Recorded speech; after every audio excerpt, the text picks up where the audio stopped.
Welcome to the Productive Life Podcast. In this episode, we're talking all about hiring. And if you're feeling scared to hire, you're afraid to hire, you're afraid to make a mistake, then this is the episode for you. I'm so excited to dig into this topic.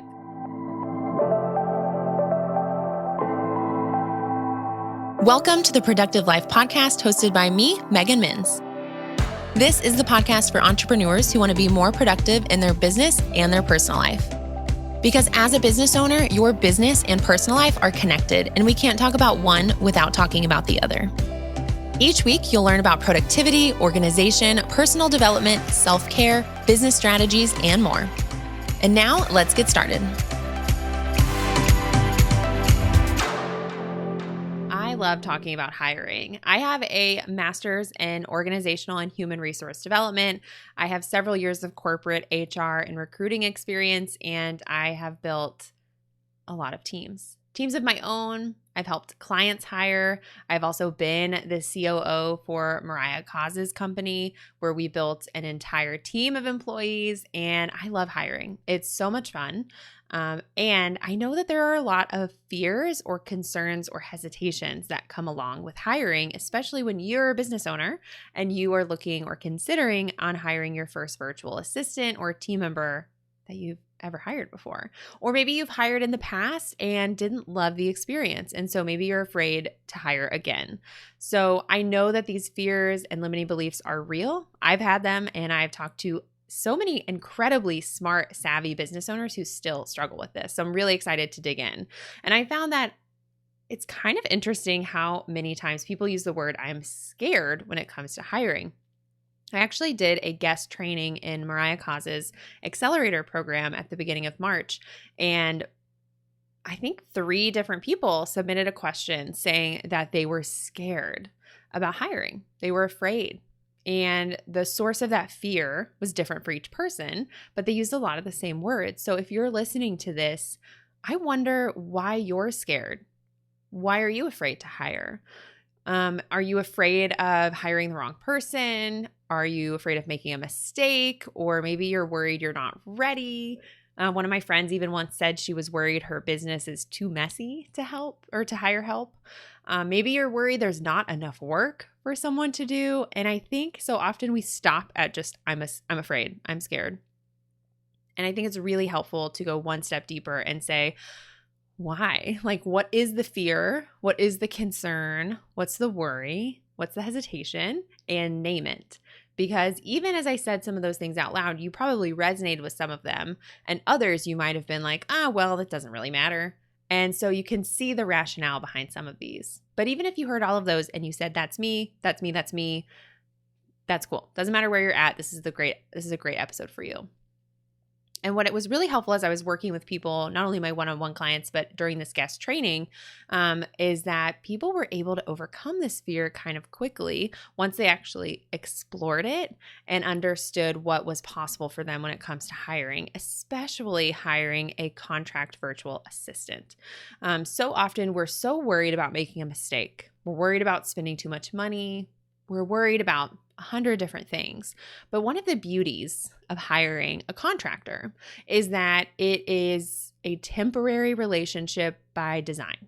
Like, a contractor is supposed to be a more temporary member of your business.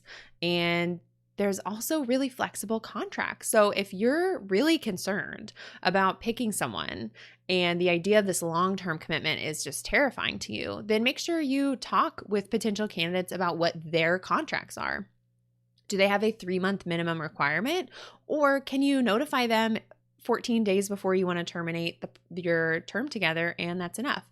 I love hiring people who have that kind of flexible contract. I understand why certain service providers do have minimum commitments, and I'm not saying that it's a bad fit for everyone, but I do think that when you're just starting out, if it will help you to make a decision, maybe try to find someone who has a contract term that you're comfortable with. So you're not making a 6-month commitment to a virtual assistant you've never worked with before, and instead you're making a 1-month commitment to someone you've never worked with before. And you guys can always reevaluate in the middle of the month if it's still a good fit for either of you. So if that's your concern, just know you're not making a lifelong commitment to someone, and you're not hiring an employee where there are some, I don't like the word consequences, but there are some like legal things that happen if it doesn't work out with an employee that you're obligated to. So the contract relationship has this huge benefit where by design, it's flexible for both parties. So hopefully that can give you like, okay, check the box. That's not a concern. This isn't a, you're not making a lifelong commitment to someone. That concern can be resolved. Additionally, I think a mental decision that can be really helpful is to consider everything you do in your business an experiment, and in particular, hiring. You're never truly going to know exactly what you're looking for until you start working with people. There's so much you can do to like gain as much insight as possible before the hiring process, but you'll find out so much during interviews as well as after you start working with people about what qualities are important, what characteristics are important, what communication style you like and don't like, and all the other things. So much you just won't know until you get started. So you might as well get started now and start learning those things now, because these decisions only become more and more important as your business grows. So now is the perfect time to kind of consider this an experiment. And with the knowledge you have, with the insights and the resources you have, who do you think is the right fit for your company? What kind of characteristics are important to you? What things do you want them to do? Knowing that after you actually start working with someone, you're going to learn so much.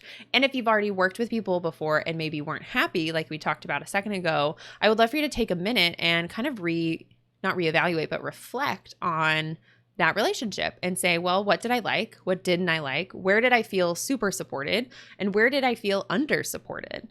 And those are all huge takeaways. So if you felt like they just didn't do what they were supposed to do, did you check on them? Did you onboard them properly?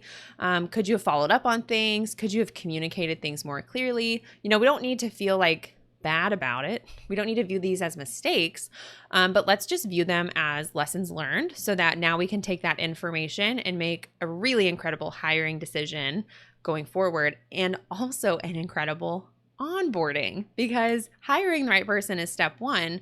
The next thing to do is to really support that person and give them the best chance of being a successful person in the position. So look at your past experience with contractors, with team members, and even your experience if you've ever been a service provider on how you like to communicate, how you like to be communicated with, what was valuable to you and important to you in all of these working relationships. All of that is like worth taking into these conversations as you're interviewing people. Because if you realize that, wow, I really like over communication. Like if someone doesn't talk to me for a single day, I like freak out. That's totally cool. Like know that. And in the interview say, my communication style is I like to have a check-in.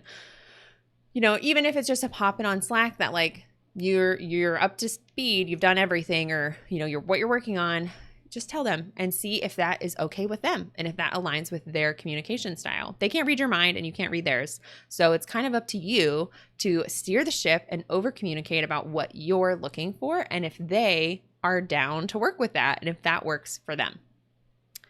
So if that's your concern, hopefully that helps kind of make you feel like you have some clarity on what you're looking for.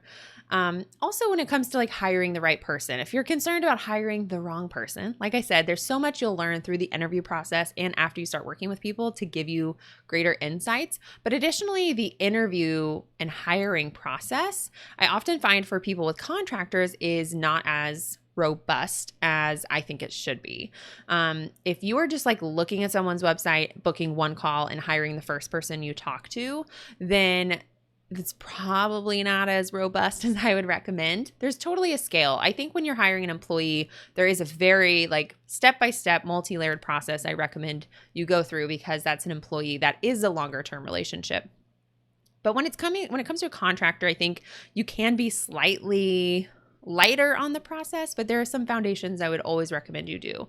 I always recommend before you start hiring that you get super clear on like what you want from this role. What are the job descriptions? What are the requirements? What do you want from this person? What is this role's like goal? Like what are they working towards? And flushing that out before you talk to anyone is definitely going to be really, really, really key. And then when it comes to having the actual interviews, I do recommend you post an application, you allow people to apply, and you do a phone call with at least 3 candidates. I would love for it to be more than 5 to feel ultra confident. So 3 to 5 at minimum candidates, doing an actual interview with them. And try to ask them the same questions as much as possible so that you can actually get the same information from everyone. And make sure the questions you're asking, I feel like I could do so many episodes on the actual hiring process, but just a little quick tip here when it comes to hiring. I really like to ask behavioral style questions. So instead of just being like, I want this role to do that. Does that sound good? And they're like, yep, sounds good. And you're like, okay, cool. Instead, maybe be like, in this role you're doing, you'll be publishing a blog post for me. Can you tell me about a time where you've ever written blog posts for someone else or managed someone's blog post calendar? And maybe the candidate's never done that before, but a good candidate will still give you a story about transferable skills, or they'll just be honest with you and you can have all the information you need. And then you'll have like a standout candidate who's like, oh my gosh, I'll tell you about this time I managed this really impressive blog and I managed 10 posts a week. And you're like, oh my gosh, how did I find this person? It's such a joy when that happens. But I think asking those behavioral questions, asking them to tell you a story or a time where they've done that, can be far more eye-opening and insightful than just like, hey, does this sound good? Have you done this before? So I would definitely recommend doing that when it comes to finding the right person. And if your concern is that your business is too messy, then let me tell you that it's not. People want to help you. People who are virtual assistants in particular often love organizing, love systems. And I'm not going to speak for every VA. Definitely make sure you're asking them this. But don't forget, like they want to help you run your business. Like I kind of loved it when I was a virtual assistant, even I worked in corporate. My favorite was when I came into something that was messy that I could clean up. I could organize, I could systemize, I could develop the structure. And to get free reign to do that was like my favorite project. So if your business is in a place where maybe you don't have systems or processes documented, you don't have certain things set up, you don't feel super organized, that's okay. I think just be honest about that in the interview and tell them that you're looking for support with that and be like, well, honestly, I don't really have a lot documented. I'm really looking for someone who is willing to come in and help me develop processes and document them. Is that something you've ever had experience with before? And they'll probably be like, yes, and tell you a great story. So your business is never too messy as long as you set the expectation that you're hoping that this person can help you make it less messy. And if it comes to your fear, your concern about hiring, if it's that there's not enough work, I think a lot of times when we're hiring, we're just like, well, I do X, Y, and Z, so I could give them these 3 things, but that's not really enough. Well, there's 2 parts there. Number 1, you can find a virtual assistant for as low of hours as you want. So it could be 5 hours a month. It's just some element of help. So there's definitely virtual assistants all over the place when it comes to how many hours they have to give, how many hours they'll take as a minimum when they're working with a new client. When I was a virtual assistant and I was side hustling, so I had my corporate HR job and I was a VA on the side, I couldn't work with clients for more than 5 or 10 hours a month. And that was it. And that was exactly what some people needed. So those virtual assistants definitely exist.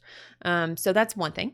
And the other thing is that when it comes to hiring someone new to your team, I really don't want you to hire someone and the same amount of stuff gets done in your business, just 2 people are doing it. What I would love is for you to be able to hire someone where more can get done in the business. So it's not just, I don't have enough work with what I'm currently doing. Okay, well, what are the things you've always wanted to do? What are the things you wish you were doing to surprise and delight your clients? Or that you have always wanted to be more present on a social media platform? Or you've wanted to send out weekly emails and never been able to? Or you really want to do X, Y, and Z? This person who you're bringing on should be able to help you expand.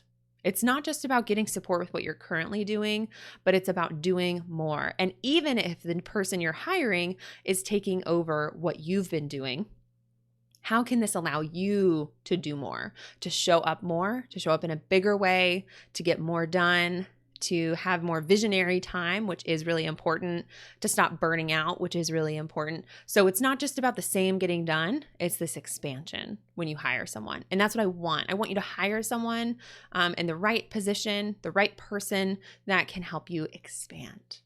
And honestly, when it comes to hiring, it's very normal to be afraid or worried or have concerns. That's normal.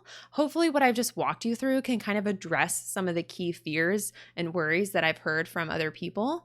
But don't forget that hiring is this really wonderful way to quickly up-level. Nothing will make you more committed to making more money, completing the next project, launching your next course than getting someone on your team, because someone else is there to work with, to see what you say you're going to do and if you do it, to help you get it done, help you achieve it, and to also help you bring in more money in your business. So I find that when I hire, it's kind of like, okay, game's on. We're really doing this thing. No longer am I just going to let this project float around for 4 months. It's actually game time. So hiring is really fun. And especially when it's a contract position, remember, it's not permanent. If it doesn't work out, you can always let them go and interview and find new people. I just went through a big team change in February, and I actually talked all about that in the My Team episode 42, I think it was. So be sure to listen to that if you want to hear more about my team and what they look like. And I also talked about it in episode 41 with my life and business update if you want to hear more about the transition. But your team evolving and changing and growing is really normal. So whether you've had a bad experience or you're hiring your first person, every single decision you make is the right one to learn what you need to learn. So when it comes to hiring, the person you think is the right fit for you, hire them. I hope it works out. And just know that even if it doesn't, you were meant to work with them to learn some kind of lesson so that you can make even more informed hiring decisions going forward. So this is beautiful. This is the name of the game. Even large corporations who have employees may not have employees that stay with them forever. So our goal and our metric of success is not if a team member stays with us permanently forever, never leaves. That's not the metric we are assessing our success by. We are assessing if a team member is helping our team and our company grow. Are they fulfilling their outcome? Are we enjoying working together? Are we all simultaneously happy and living our best life? Is the company growing? And just know that it's all one big experiment. And I'm so excited. If you're at this point where you're finally ready to hire, I'm so excited for you. Congratulations. You will never regret it. And I would love to help support you however I can. I am excited to talk a lot more about hiring, team building, leadership, team management, team meetings, all the fun operations of a business. Whether you're a new, a solopreneur hiring your first VA, if you have a team of contractors, or if you're even looking to make that shift to employees, this is one of my favorite things to talk about. So if you have a specific question or concern, or even a request for the podcast, I would love to hear from you. Please send me a DM on Instagram at Megan_Mins, or if you're watching this on YouTube, leave a comment beneath this video with your question, because I would love to create more content around hiring, and it'd be really helpful to know kind of where you're at and where your hesitations or concerns or questions are. And if you enjoyed this episode, if it was helpful, I would love for you to screenshot this as you're listening and share it on Instagram stories and tag me so that I can share it with my audience, and just thank you for your support. So I hope you found this valuable. If you are interested in running your business, growing your team, getting more organized, getting the systems and structures and goal setting and meeting in place, as well as getting your CEO self totally self-mastered, managing your time better, having a really good mindset, bringing your best self to your life and your company, then I have a brand new high-level group coaching program just for you.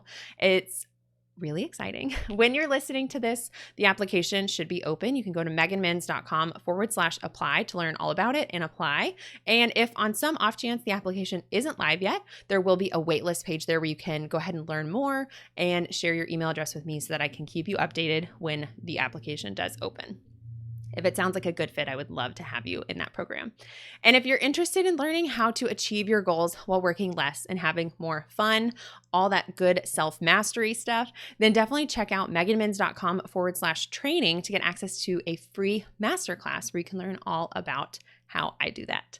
So I really hope you enjoyed this podcast. Thank you so much for listening, and I will chat with you in the next episode.